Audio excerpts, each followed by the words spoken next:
வணக்கம் நண்பா நண்பி, எல்லாரும் எப்படி இருக்கீங்க? டெத் கேமோட அடுத்த எபிசோட் தான் இன்னைக்கு நம்ம பார்க்க போறோம். இந்த ஸ்டோரி முழுக்க என்னோட கற்பனையால நாரேட் பண்ணுது. ஸோ இந்த ஸ்டோரி எல்லாரும் வெறும் கற்பனை கதையை மட்டும் பாருங்க. இப்போ வாங்க நம்ம வீடியோ போலாம். ஓப்பனிங் சீன்ல லாஸ்ட் எபிசோட்ல முடிச்ச அந்த சீன் தான் போகுது. நம்ம மதிக்கு வந்த கனவு அவளுக்கு ஞாபகத்திலே இல்ல. அதை பத்தி அவளும் எக்ஸ்பிளைன் பண்ண ட்ரை பண்றா. பட் அங்க இருக்கவங்க யாருமே நம்ம மதியோட பேச்சை கேட்கறதாவே இல்ல. ஆல்சோ நம்ம ராகவுமே அமைதியா இருக்கான். அவனோட அமைதியை பார்த்ததும் நம்ம மதிக்கு ஒரு மாதிரி பயம் வருது. உடனே ராகவ் கிட்ட, ஏன் அமைதியா இருக்க? உனக்கு என் மேல நம்பிக்கை இல்லையா? அப்போ நான் பொய் சொல்றேன்னு நினைக்கிறியா? அப்படியெல்லாம் இல்லை, எனக்கு உன் மேல எப்பவுமே சந்தேகம் வராது. அப்புறம் எதுக்காக அமைதியா இருந்த? உன்னோட மெமரி எப்போ எங்க எரேஸ் ஆயிருக்குன்னு யோசிச்சுட்டு இருந்தேன் அப்படின்ற மாதிரி சொல்ல, அதை கேட்ட குணாவும் ஒருவேளை இந்த ட்ராப்பா இருக்குமோ, எனக்கு தெரிஞ்சு அங்கதான் நம்ம மதிக்கு இந்த மெமரி எல்லாம் எரேஸ் ஆயிருக்குமோன்னு தோணுது அப்படின்ற மாதிரி சொல்ல, உடனே நம்ம சரத்தும் எந்த ட்ராப்பை பத்தி சொல்ற? லெவல் 4ல நம்ம மதியை அடைச்சு வச்சுதானே அந்த கேம் அவங்க ரன் பண்ணாங்க. எனக்கு தெரிஞ்சு அது தண்ணிக்குள்ளதான் நம்ம மதியோட அந்த மெமரி எரேஸ் ஆயிருக்குமோன்னு தோணுது அப்படின்ற மாதிரிலாம் இவங்க பேசிட்டு இருக்கும் போது திடீர்னு காட்டோட ஒரு பகுதியில தீ பிடிச்சி பயங்கரமா எரிய ஆரம்பிக்குது. அது தூரத்துல இருந்து இங்க இருந்து எல்லாருமே பாக்குறாங்க. ஸோ அங்க இருந்த மக்கள் எல்லாம் பயந்து போய் அங்க இருந்து ஓட ஆரம்பிக்க, அதை பார்த்து நம்ம ராகவும் அவங்கள தடுத்து நிறுத்தி, காட்டோட நடுப்பகுதிக்கு போகணும்னா நம்ம இந்த பக்கமா தான் போகணும் அப்படின்ற மாதிரி சொல்ல, நம்ம ராகவோட பேச்சு அங்க இருந்தா யாருமே கேட்கவே இல்லை. ஒரு சில பேர் அங்க இருந்து ஓட ஆரம்பிச்சிடுறாங்க. பட் இன்னும் சில பேர் நம்ம ராகவோட பேச்சுக்கு மரியாதை கொடுத்து நம்ம ராகவ் கிட்ட போயிட்டு, நீ எப்படி அவ்வளவு உறுதியா சொல்ற காட்டோட நடுப்பகுதிக்கு இந்த பக்கமா தான் போகணும்னு? எனக்குமே அது தெரியாது, எல்லாமே யூகம் தான். நீங்களே நல்லா யோசிச்சு பாருங்க, இது வரைக்கும் நமக்கு நடந்த எல்லா கேமுமே ரொம்ப டஃபா தான் இருந்திருக்கு. அப்படி பார்த்தா இது கடைசி கேம், அதாவது நமக்கான கடைசி யுத்தம். அப்படி இருக்கும்போது இந்த கேம் ரொம்ப ஈஸியாவா இருக்கும்? கண்டிப்பா கிடையாது.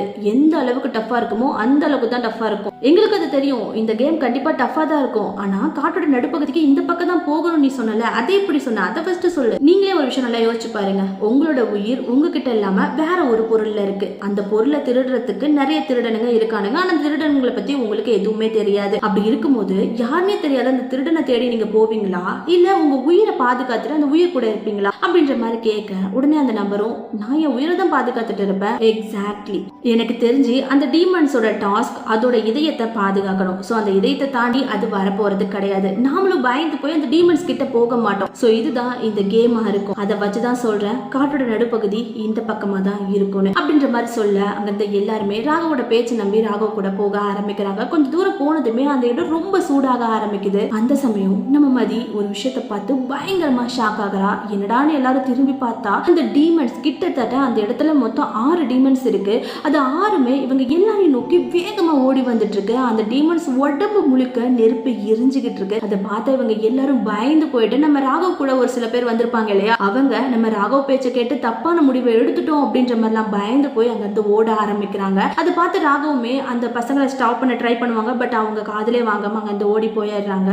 உன்னை ராகவும், நம்ம பிரிஞ்சு போலாம், இதுக்கு மேலே நம்ம ஒன்னா இருக்கிறது எனக்கு என்னமோ சரியா படல. சோ நம்ம பிரிஞ்சு போய் அந்த ராட்சச மரத்தை தேடுவோம். ஐ திங்க் இதுதான் இந்த காட்டோட நடுப்பகுதியா இருக்கணும் அப்படின்ற மாதிரி சொல்ல, உடனே மதியம் சரி நான் இந்த பக்கமா போறேன் அப்படின்ற மாதிரி திரும்புறா. அதை பார்த்த ராகவும் அவளை ஸ்டாப் பண்ணி, நீ எங்க தனியா போற, நீயும் நானும் ஒன்னா போலாம் அப்படின்ற மாதிரி சொல்ல, உடனே குணாவும் மதிய தன்னோட பக்கமா இழுத்து, இந்த கேம் மத்த கேம் மாதிரி கிடையாது, இது ரொம்ப ஆபத்தானது. சோ பொண்ணுங்க நம்ம கூட வர வேண்டாம், அவங்கள பாதுகாப்பான இடத்துல கூட்டிட்டு போய் விட்டுருவோம் அப்படின்ற மாதிரி சொல்ல, மதிக்கு கோவம் வருது. உடனே குணாவோட கையை தட்டி விட்டுட்டு ராகவ் கிட்ட வந்து, எனக்கு பாதுகாப்பு ராகவ் கூட இருக்கிறது தான். அது மட்டும் இல்லாம பொண்ணுங்களை வீக்கானவங்க நினைக்கிறாத, அவங்க எப்பவுமே ரொம்பவே ஸ்ட்ராங்கானவங்க அப்படின்ற மாதிரி சொல்ல, நம்ம குணாவுக்கு ஒரு மாதிரி பதட்டமாகுது. ஐயோ நான் அந்த மாதிரி சொல்ல வரல, நீ எந்த மாதிரியும் சொல்ல வேண்டாம், நான் ராகவ் கூட போறேன் அப்படின்ற மாதிரி ராகவ் கூட போயிடுறா. இவங்க ஒரு பக்கம் போக, இந்த பக்கம் சரத்தும் நம்ம லாவணியாவை கூட்டிட்டு இன்னொரு பக்கமா போறா. நடுவுல நம்ம குணா மட்டும் தனியா நிக்கிறான். 2 பேரும் ஜோடியா போறதை பார்த்ததும் இவனுக்கு ஒரு மாதிரி ஜலஸ் ஆகுது. அப்போ நான் தனியா தான் போயாகணுமா, எல்லாம் நேரம் அப்படின்ற மாதிரி அவனுமே போயிடுறான். இப்ப எல்லாரும் பிரிஞ்சு போயிட்டு ரொம்ப கஷ்டப்பட்டு அந்த ராட்சச மரத்துக்கிட்ட போயிடுறாங்க. அந்த மரம் ரொம்ப பிரம்மாண்டமா இருக்கு. அந்த மரத்துல இருக்க எல்லா இலைகளுமே ரொம்ப சின்னதா, அதுவும் ஏகப்பட்ட இலை இருக்கு. அந்த இலையில இந்த டீமன்ஸோட இதயம் எது அப்படின்னு இவங்க எல்லாருமே குழம்பி போய் நின்னுட்டு இருக்காங்க. அப்போ நம்ம சரத்தும், என்கிட்ட ஒரு ஐடியா இருக்கு, நான் முதல்ல அந்த நெருப்பு டீமன்ஸோட கவனத்தை என் பக்கத்து இருப்பேன். நான் எப்படியாவது அந்த டீமன்ஸை இந்த மரத்துக்கிட்ட கூட்டிட்டு வரேன். ஒன்ஸ் அந்த டீமன் இந்த மரத்துக்கிட்ட வந்ததும் கண்டிப்பா இந்த மரம் ஃபயர் ஆகும். அப்படி ஃபயர் ஆச்சுன்னா நம்மளோட கோலை நம்மளால அச்சீவ் பண்ண முடியும். அதாவது டீமனோட நெருப்பால அந்த இலைய எதுவுமே பண்ண முடியாது. சோ அதை பத்தி தான் சொல்றேன் அப்படின்ற மாதிரி சொல்ல, சரத்தோட ஐடியா இவங்க எல்லாருக்குமே பிடிக்க ஆரம்பிக்குது. உடனே சரத்து ராகவும் அந்த டீமன்ஸ் கிட்ட போயிட்டு, போயிட்டு வேணும்னே அவங்க கிட்ட வம்பிழுத்து அந்த டீமன்ஸை தனக்கு பின்னாடி வேகமா கூட்டிட்டு வர ஆரம்பிக்கிறாங்க. அதே சமயம் அந்த மரத்துக்கு மேல லாவண்யா, மதி அண்ட் குணாவுமே இருப்பாங்க. சோ இவங்க 2 பேரும் வேகமா வந்து அந்த மரத்துக்கிட்ட ஏற டீமன்ஸும் அந்த மரத்துக்கிட்ட வந்ததும் அந்த மரம் ஃபயர் ஆக ஆரம்பிக்குது. பட் அந்த மரத்துல இருக்க இலைகள் மட்டும்தான் ஃபயர் ஆகுதே தவிர அந்த மரத்தோட கிளைகளோ அல்லது அந்த மரத்தோட தண்டு பகுதிக்குமே அந்த நெருப்பால எதுவுமே ஆகல. அண்ட் ஆல்சோ அந்த டீமன்ஸோட இதயமான அந்த இலைகளுக்கும் எதுவும் ஆகல. கிட்டத்தட்ட அந்த மரத்துல 12 இலைகள் இருக்கு. ஆனா அந்த இடத்துல வெறும் 6 டீமன்ஸ் மட்டும்தான் இருக்கு. சோ நம்ம ராகவும் எப்படியாவது டீமன்ஸோட இதயமான அந்த இலைய பறிக்கலான்னு முயற்சி பண்றான். அப்போ சரத்தும் நீங்க இந்த வேலையை பார்த்துக்கோங்க, அந்த டீமன்ஸோட கவனத்தை நான் திசை திருப்புறேன் அப்படின்ற மாதிரி மரத்தை விட்டு குதிக்கிறான். அதை பார்த்த மதி அவன் ஒருத்தனால அதை தனியா செய்ய முடியும்னு எனக்கு தோணல, நான் உனக்கு ஹெல்ப் பண்றேன் அப்படின்ற மாதிரி அவளும் ஒரு நிமிஷம் கூட வெயிட் பண்ணாம மரத்தை விட்டு கீழே குதிச்சிடுறா. அதை பார்த்த ராகவ் எவ்வளவு சீக்கிரம் முடியுமோ அவ்வளவு சீக்கிரம் அந்த இலைகளை பறிக்க ட்ரை பண்ணிக்கிட்டு இருப்பான். அவங்களால முடிஞ்ச அளவுக்கு இலைகளை பறிச்சிடுறாங்க. அவங்க ஒவ்வொரு இலையா பறிக்க அந்த இடத்துக்கு ஒவ்வொரு டீமன்ஸா வந்துகிட்டே இருக்கு. அந்த எல்லா தடைகளையும் தாண்டி கிட்டத்தட்ட 10 இலைகளை அவங்க பறிச்சிடுறாங்க. இன்னும் 2 இலைகள் தான் இருக்கு. அதாவது இன்னும் 2 டீமன்ஸ் மட்டும் தான் இப்போ உயிரோட இருக்கு. அந்த இலைகளையும் பறிக்கலான்னு போகும்போது அங்க வந்த ஒரு டீமன் பயங்கர ஆக்ரோஷமா இருக்கு. கையில கிடைச்ச ஒரு கட்டையை எடுத்து நம்ம ராகவ் மேல தூக்கி போடுது. அதை நம்ம லாவண்யா நோட் பண்றா. ராகவுக்கு எதுவும் ஆகக்கூடாதுங்கிறதுக்காக ராகவுக்கு முன்னாடி போறா. அந்த சமயம் அந்த கட்டை அவ மேல விழ அவ அப்படியே கீழே விழுந்துடுறா. அதை பார்த்து நம்ம ராகவுக்கு என்ன பண்றதுனே புரியல. அவன் ரொம்பவே ஷாக் ஆகி ஸ்டன் ஆகி நிக்கிறான். லாவண்யாவோட அந்த நிலையை பார்த்ததும் நம்ம சரத் உடைஞ்சு போயிடுறான். வேகமா லாவண்யா கிட்ட போறான். பட் லாவண்யா அங்க மயக்கத்துல இருக்கா. அதெல்லாம் பார்த்த ராகவ் ரொம்பவே கோபப்பட ஆரம்பிக்கிறான். உடனே அந்த இலைகளை பறிக்கணுங்கிறதுக்காக வேகமா செயல்பட்டு அங்க இருந்த 2 இலைகளையுமே பறிச்சிடறான். இப்ப எல்லா டீமன்ஸுமே அழிஞ்சு போயிடுது. பட் நம்ம லாவண்யா ஸ்டில் கண்ணை திறக்காம தான் இருக்கா. அதை பார்த்து அங்க இருந்து எல்லாருமே ரொம்ப பயந்து போறாங்க. ஒருவேளை லாவண்யா இறந்துட்டாலோ அப்படிங்கிற மாதிரி எல்லாம் பாக்குறாங்க. சரத்தோட இதையும் அவ கிட்டவே இல்ல. ரொம்ப பயப்பட ஆரம்பிக்கிறான். அந்த சமயம் லாவண்யா பெருமூச்சு விட்டுக்கிட்டே எழுந்திருக்கிறா. அவ உயிரோட இருக்கிறத பார்த்ததுக்கு அப்புறம் தான் நம்ம சரத்துக்கு உயிரே வந்த மாதிரி இருக்கும். அந்த சமயம் அந்த ஸ்கேரி பொண்ணு அந்த பிளேஸ்க்கு வரா. அவளை பார்த்து நம்ம ராகவுக்கு பயங்கர கோவம் வந்துட்டு, இப்பயாவது சொல்லு, இந்த கேம் எல்லாம் நடத்துறது யாரு, உங்களோட தலைமை யாரு, எதுக்காக குறிப்பிட்ட மக்களை மட்டும் இந்த உலகத்துக்கு கூட்டிட்டு வரீங்க, இதுக்கெல்லாம் எனக்கு ஆன்சர் தெரிஞ்சாகணும் அப்படின்ற மாதிரி சொல்ல அந்த ஸ்கேரி பொண்ணு என்ன மன்னிச்சிடுங்க, இதுக்கான பதில் எனக்கே தெரியாது. ஏன்னா இந்த உலகத்துல என்னோட டைம் இதோட முடிஞ்சு போயிருச்சு. ஒரு விஷயம் சொல்ல மறந்துட்டேன், வாழ்த்துக்கள், இந்த உலகத்துல இருக்க எல்லா லெவலையும் கம்ப்ளீட் பண்ணி நீங்க வின் பண்ணிட்டீங்க அப்படின்ற மாதிரி சொல்ல இந்த 5 பேரும் அவங்களோட உண்மையான உலகத்துல தூக்கத்துல இருந்து பயந்து போய் எழறாங்க.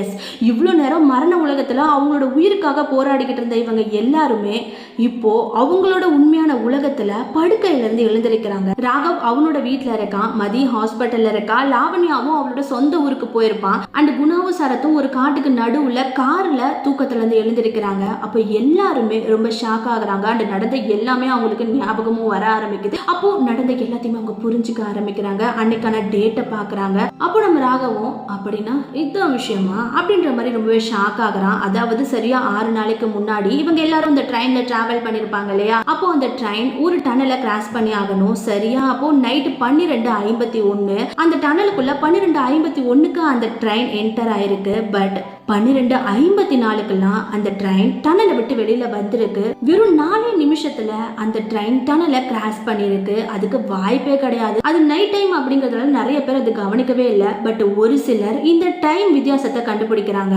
சோ அப்படி யாரெல்லாம் அந்த டைமை நோட் பண்ணாங்களோ அவங்க தான் அந்த மரண உலகத்திலையும் மாட்டிக்கிட்டு இருந்திருக்காங்க. இதை பத்தி தெரிஞ்சதும் எல்லாரும் ரொம்ப ஷாக் ஆயிடுறாங்க. உடனே சரத்தும் லாவண்யாவுக்கு கால் பண்ணி அவளை மீட் பண்ணணும்னு சொல்றான். லாவண்யாவும் சரத்தை மீட் பண்ண போறா. 2 பேரும் நேருக்கு நேரா பாக்குறாங்க. 2 பேத்துக்கும் ஒரு மாதிரி எமோஷனல் ஆகுது, ஃபீல் ஆகுது. அப்போ நம்ம லாவண்யாவும் நம்ம எல்லாத்தையும் ஃப்ரெஷ்ஷா ஸ்டார்ட் பண்ணலாமா அப்படின்ற மாதிரி கேட்க சரத் ஷாக் ஆயிடுறான். உனக்கு அந்த கனவு வந்துச்சா?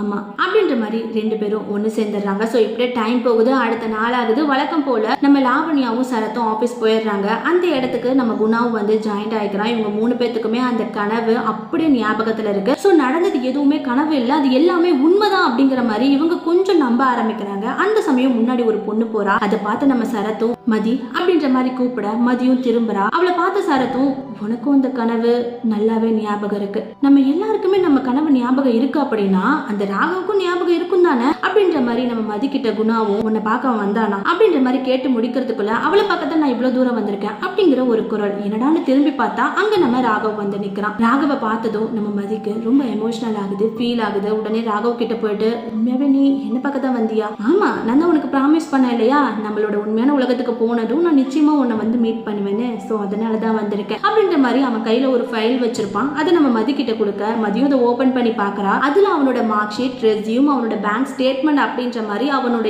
எல்லா டாக்குமெண்ட்டுமே அந்த ஃபைலுக்குள்ள இருக்கு. அதை பார்த்து நம்ம மதி ரொம்பவே ஷாக் ஆயிடுறா. அப்படியே நீ என்ன பார்க்க வரலையா, இந்த கம்பெனில இன்டர்வியூ அட்டன் பண்ண வந்திருக்கியா அப்படின்ற மாதிரி கேட்க ராகவுக்கு ஒண்ணுமே புரியல. இன்டர்வியூ அட்டன் பண்ணவா? இல்ல இல்ல, என்னை பத்தி உன்கிட்ட சொல்ல வந்தேன், இவ்வளவுதான். நான் வாங்குற சம்பளம் இவ்வளவுதான், என்னோட பேங்க் பேலன்ஸ் இவ்வளவுதான். ஸோ நான் ஒரு சாதாரண லைஃபை ரன் பண்ற ஒரு சாதாரண பையன். ஸோ இந்த மாதிரி ஒரு சாதாரண பையனோட மிங்கிளாக உனக்கு சந்தோஷமா அப்படின்ற மாதிரி கேட்க, அது கேட்ட குணா ஒரு மாதிரி ஃபேஸ் ரியாக்ஷனை வச்சுக்கிட்டு, இப்படி ஒரு கன்றாவியான ப்ரப்போசலை என் லைஃப்ல நான் கேட்டது கிடையாது அப்படின்ற மாதிரி சொல்ல, நம்ம மதிக்கிறது ஒரு மாதிரி ஃபீல் ஆகும். உடனே ராகவ் கிட்ட சரி அப்படிங்கிற மாதிரி தலையசைக்கிறா. அப்போ ரெண்டு பேரும் ஒரு மாதிரி வெக்கப்பட்டுக்கிறாங்க. உடனே அவளும் ராகவ் கிட்ட, ராமர் பத்தி ஏதாவது தெரிஞ்சதா? நான் கண்ணு முழிச்சதும் முதல்ல அவரை தான் மீட் பண்ண போனேன். பட் 2 நாளைக்கு முன்னாடியே அவரு ஹார்ட் அட்டாக்ல இறந்து போயிட்டு தான் சொன்னாங்க. அப்படின்னா நமக்கு வந்த கனவு எதுவும் கனவு இல்லையா? எல்லாமே உண்மைதானா? நம்ம உண்மையாவே மரண உலகத்திலிருந்து தப்பிச்சு இவ்வளவு தூரம் வந்திருக்கோமா அப்படின்ற மாதிரி கேட்க, அதை கேட்டு லாவண்யா, போது நிறுத்துங்க, இந்த சாப்டரை இதோட முடிச்சுக்கலாம், நம்ம சாவை ஜெயிச்சு வந்திருக்கோம், ஸோ அதை பத்தி இதுக்கப்புறம் நம்ம பேச வேண்டாம் அப்படின்ற மாதிரிலாம் சொல்லிட்டு அவங்க வேலைக்கு போயிடுறாங்க. சரி நீ போ, நம்ம அப்புறம் மீட் பண்ணலாம் அப்படின்ற மாதிரி சொல்லிட்டு அவனுக்கு கிளம்பிடுறான். ஸோ இப்படியே நாட்கள் போகுது. ராகவுக்கும் மதிக்கும் மேரேஜும் ஆயிடுது. ஸோ அவங்களுமே அவங்களோட லைஃபை ரொம்ப ஜாலியா என்ஜாய் பண்ணி ரன் பண்ணிக்கிட்டு இருக்காங்க. அப்போ ஒரு நாள் 2 பேரும் உட்காந்து டிவி பார்த்துட்டு இருக்கும்போது நியூஸ் போகுது. அந்த நியூஸ்ல இவங்கெல்லாம் டிராவல் பண்ண ட்ரெயின் ஒரு டனல் வழியா தானே கிராஸ் ஆயிருக்கும். அந்த டனலுக்குள்ள போனதுக்கு அப்புறம் தானே இவங்க அந்த மரண உலகத்துக்குள்ளேயும் போயிருப்பாங்க. இப்போ அந்த டனல் இருந்த இடம் தெரியாம இடிஞ்சு போகுது. அதை பார்த்து நம்ம மதி ஒரு மாதிரி நம்ம ராகவை திரும்பி பார்க்கறா. உடனே ராகவ் கிட்ட, இது உன் வேலை தானே, எனக்கு தெரிஞ்ச அந்த டனலுக்குள்ள தான் ஏதோ ஒரு சக்தி இருக்கு, அதுதான் நம்ம எல்லாரையுமே அந்த மரண உலகத்துக்குள்ள கூட்டிட்டு போயிருக்கு. இதுக்கப்புறம் யாரும் அந்த மரண உலகத்துக்கு போக கூடாது, அதனாலதான் நான் இந்த மாதிரி பண்ணேன், அதாவது அந்த இடத்துக்கு பாம்பு வச்சேன் அப்படின்ற மாதிரி சொல்ல, இவங்களுமே ஜாலியா டிவி பாக்குறாங்க. ஸோ இதோட இந்த ஸ்டோரி முடியுது, அதாவது கதையே முடிஞ்சிருச்சு. இந்த கதையை பத்தி உங்களோட கருத்து என்னங்கிறத கீழே கமெண்ட் பண்ணுங்க. அண்ட் இந்த ஸ்டோரியில உங்களுக்கு ரொம்ப ரொம்ப பிடிச்ச கேரக்டர் யாரு, எந்த சீன் உங்களுக்கு ரொம்ப பிடிச்சது, இதுல எந்த கேம் உங்களுக்கு பிடிச்சது அப்படிங்கறதையும் கீழே கமெண்ட் பண்ணுங்க. ஸோ இதே மாதிரி இன்னும் சூப்பரான ஒரு ஸ்டோரியோட நான் உங்களை வந்து மீட் பண்றேன். அது வரைக்கும் உங்ககிட்ட பாய் சொல்லிக்கிறேன். இந்த ஸ்டோரி உங்களுக்கு பிடிச்சா லைக் பண்ணுங்க, ரொம்ப பிடிச்சா ஷேர் பண்ணுங்க, ரொம்ப ரொம்ப பிடிச்சா சப்ஸ்கிரைப் பண்ணி பக்கத்துல இருக்க பெல் ஐகானை கிளிக் பண்ண மறந்துடாதீங்க. தேங்க்யூ.